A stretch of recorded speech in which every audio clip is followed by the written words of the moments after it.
Right, today we are going to look at thesis statements because you are going to need to do one of these for your research essay.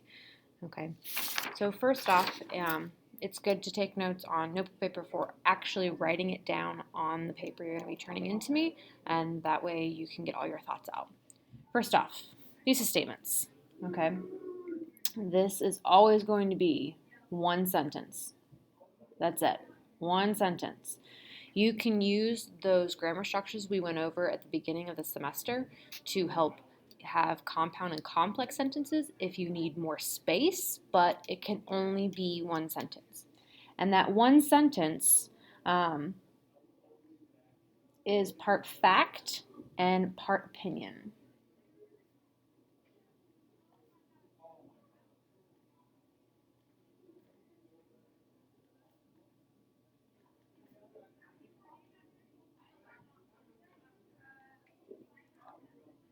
It is never ever a question.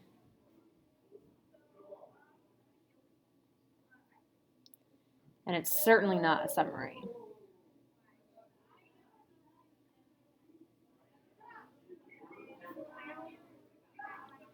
And it shouldn't be obvious.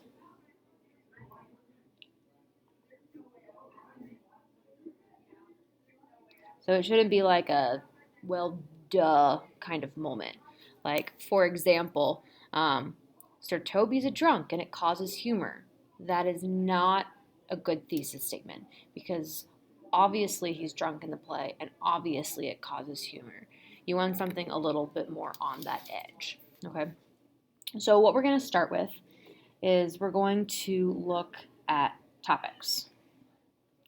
So you need to pick a topic that is in the play, okay? It might be things like madness, melancholy, social class, love, relationship, friendships, gender identity. Any of those types of things would be good. I am going to go with gender and identity as my topic. Now from there, I need to decide what is Shakespeare saying about this. Okay, so what is Shakespeare saying?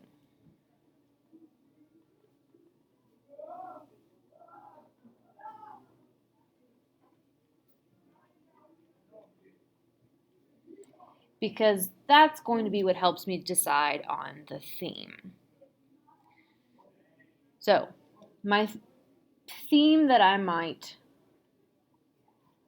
come out of that is I think that Shakespeare is saying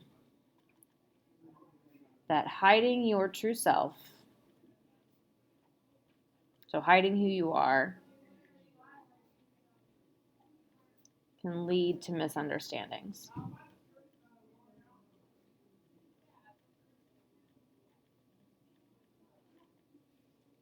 So that is my theme. Now, a theme is not a thesis statement. It's just what we pull from. So I need to decide a little bit more specifically how this theme is being played out in the play. And remember, we are looking at all 5 acts. So you're not focusing on just one specific moment. You're focusing on the play as a whole. So hiding your true self can lead to misunderstanding. So I might start thinking about all the people who hide their true identity. Viola hides her identity.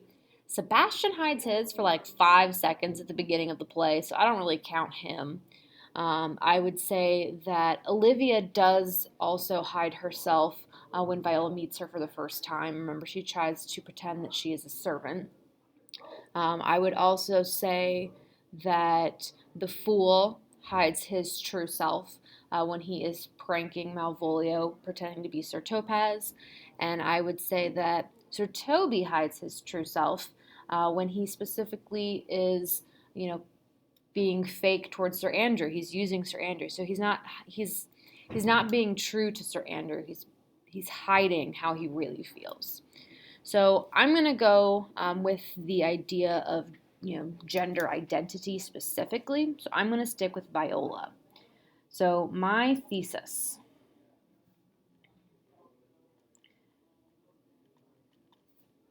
So going back, remember that it's one sentence that's part fact and part opinion. It's never a question or a summary, and it shouldn't be obvious. So just some general examples for you. So concluding The Taming of the Shrew, it's another Shakespeare play, Catherine's final monologue shows that her act of submission is just a disguise for her manipulation of her husband. And so in this, we have the fact, and the fact is that she has a monologue, and she submits in that monologue. But the opinion is that that submission is just really her being manipulative. All right, I also have a second example. So William Golding, he wrote Lord of the Flies. So William Golding uses pebbles and rocks to foreshadow death as well as a representation of characters distancing themselves from civilization. So in the book, there are lots of pebbles and rocks. That is a fact. But my opinion is that they represent more than just pebbles and rocks. They are a symbol of death, and they are a symbol of characters just kind of distancing themselves from civilized life. And here's a third example. And this is typically in regards to a type of acting. So even though commedia dell'arte flourished during the 16th and 17th centuries, there's my fact, its lingering effects are still seen in today's society. That's my opinion. Now this third example isn't very great. I would want to probably expand on my opinion here in my thesis just to show truly what I'm looking for.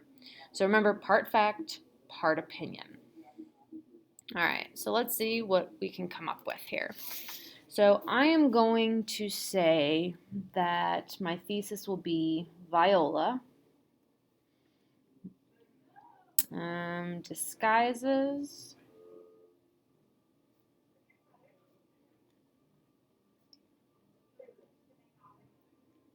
her true nature by instigating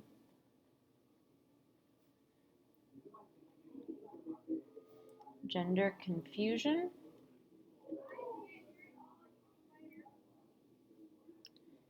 and is the driving force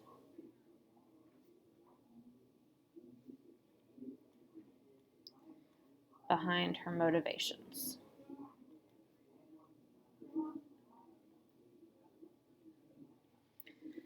So we know that Viola disguises herself.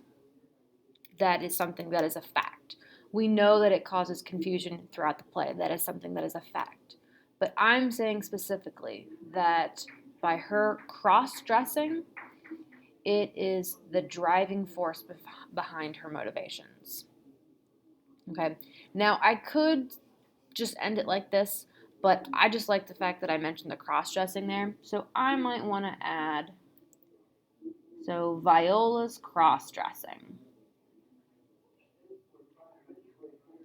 So Viola's cross-dressing disguises her true nature by instigating gender confusion and is the driving force behind her motivations. I feel good with that, okay? And so this would be what I would write down on my paper, and this would be what I focus on throughout the entire play. So that is how you do thesis statement.